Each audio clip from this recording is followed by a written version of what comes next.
Good afternoon, lovely. How do you create? Oh, that's what I'm going to call this one anyway. With Charlotte Burns, that's me. Thank you so much for tuning in. If you're tuning in live, feel free to give me a wave, thumbs up, a love heart, whatever. If you're watching on the replay, hashtag replay just to let me know that you saw the video. Hopefully you'll enjoy this one. Wanted to get in here on a Tuesday. It's a little bit different than doing it on the Saturday because we're getting so close to Easter, and I wanted to show you how to create these gorgeous little Easter baskets. So this is what it looks like from the side, and I've used some very cute, close to my heart Easter paper. It fits the Cadbury Dairy Milk eggs. Now, you don't have to use it as an Easter basket. You can also use it just as a gift basket, and this has got the Lindor chocolates by Lind, and this is quite a masculine basket, really, I think. So it can either be an Easter basket or just a normal gift basket, whatever you like. But this is how you create it. You start with, and you don't need to worry about taking a screenshot. I'll be posting these instructions in a photo after this video is finished in about an hour or two. But you start with a piece of cardstock. Now, to create this sized basket, you will start with a piece of cardstock that is 7.5 inches by 7.5 inches. So that's what I've got here. I won't take it down to the corner because you won't be able to see it. Hello to everyone who's watching live. Hi Kate and hi Sharon. You also need 8 pieces of pattern paper, which are 2.25 inches by 2.25 inches. Now I've used pattern paper that is double-sided. You don't need to. Just some sort of pretty pattern paper. You could even just use cardstock is fine as well. So you need 8 of those and 1 of these. Now 4 of the pattern paper do need to be folded diagonally. So I've already pre-folded one, and you'll see I've actually stuck the rest on to keep this video really nice and short. But 4 of these need to be folded diagonally. And what you do, I'm just going to move this one out of the way and show you this. So that one's got all the lines on it and this one doesn't. What you need to do is simply, once you've scored it, so you score it at 2.5 inches, then turn and score at 2.5, 2.5, and 2.5. Then I might just grab my trimmer and show you. Oh, it's over the other side of the table. Then you score this is where I'm not prepared. No, it's not over the other side of the table. Oh, there it is. Okay. So then I use my trimmer to score. It's a Fisker's trimmer. Let's move that out the way. Turn it the right way. And I put this in diagonally. Now the beautiful thing about this particular trimmer is it has a wire. So I can see exactly where the score line is going to go. You may not be able to see, but this one has a wire.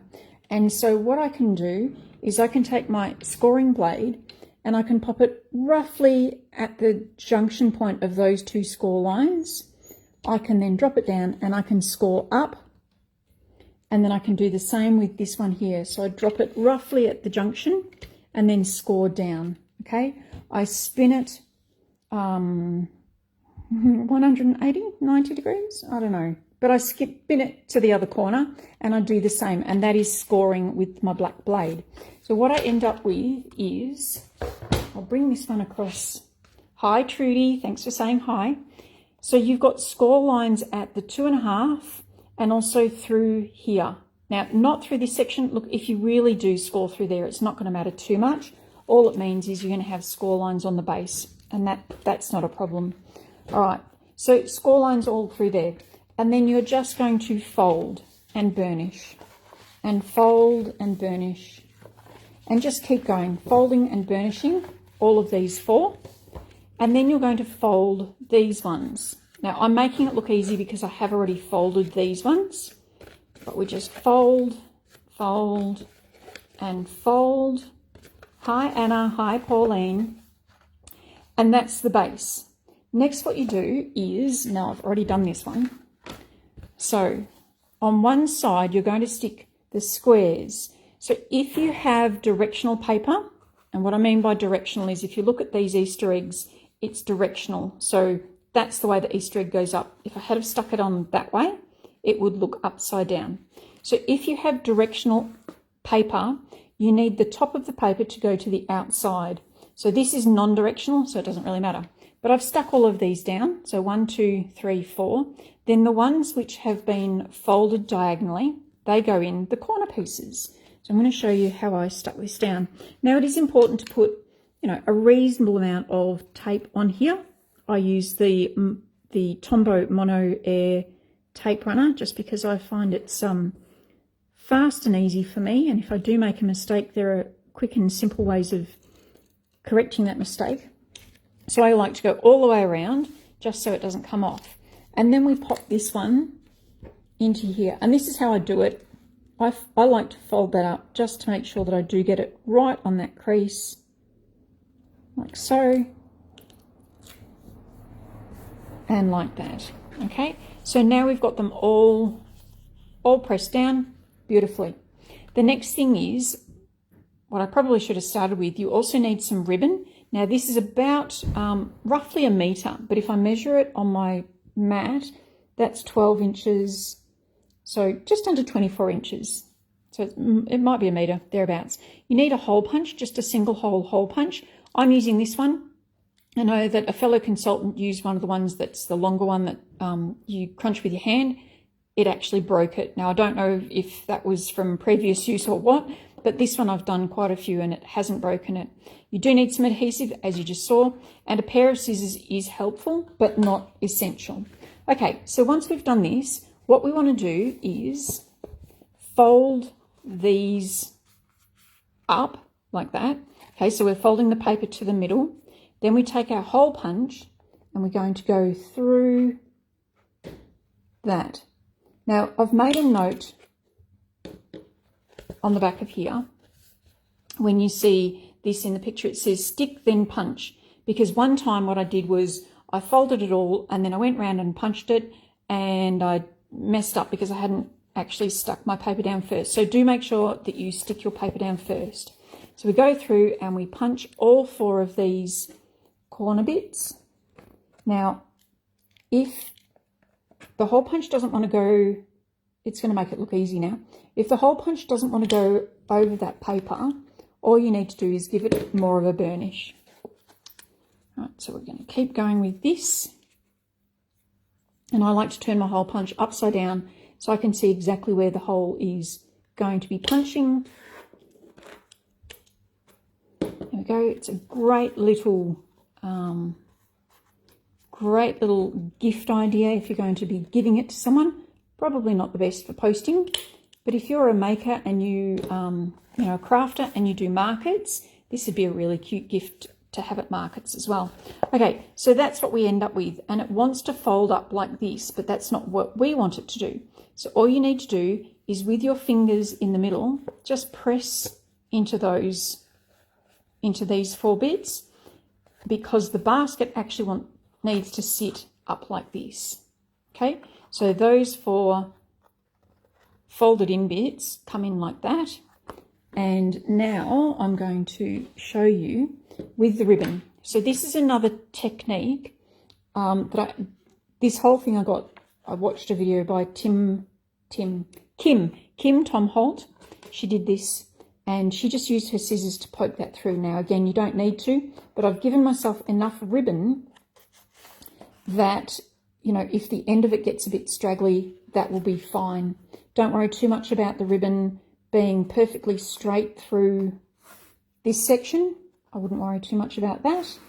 So we're just going to pull that through. Again, just pushing that through the holes.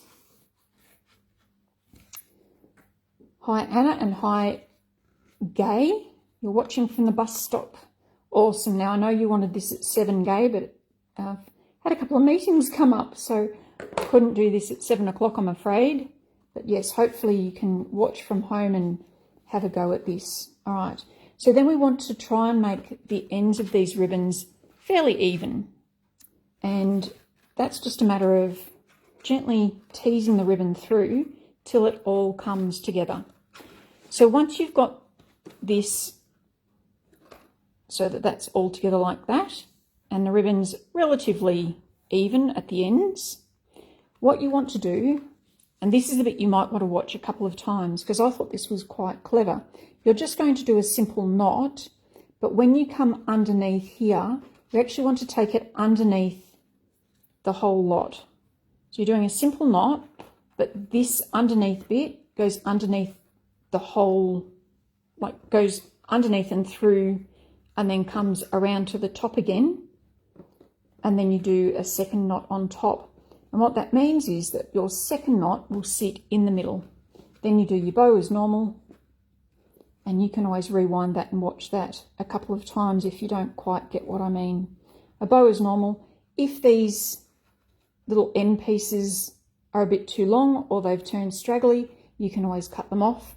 But that pretty well is it for our gorgeous little Easter gift basket. So there you go, ladies. I hope you have enjoyed watching me on this Tuesday. It's Tuesday today. I'm not sure when you're watching it. And that you'll have a go at making one of these. Now, just a note for next Saturday, I'll be demonstrating a different card. And I've got that card right here. It's now I can't remember, a room divider card. So I've just used some old pattern paper and some old stamps because I love penguins. But that's the little room divider card I'll be showing you. It's a really, really simple card to create. And I hope that you will watch me on Saturday to create that card. And again, we'll be having another competition. If you would like to create this and post it, there'll be a post coming up. If you'd like to pop a picture under that post, enter the draw to win some Happy Mail. And then on Saturday, we will be creating this card here. And I'll also be drawing the winner of the card that I made last Saturday that I don't have on hand right now. But we will be doing that. All right. Thank you so much for watching me create the gorgeous Easter or gift basket. I hope that you enjoyed that. I hope you have a go at it. And I look forward to seeing you, hearing from you next time. For the moment, stay safe, keep crafting, and bye for now.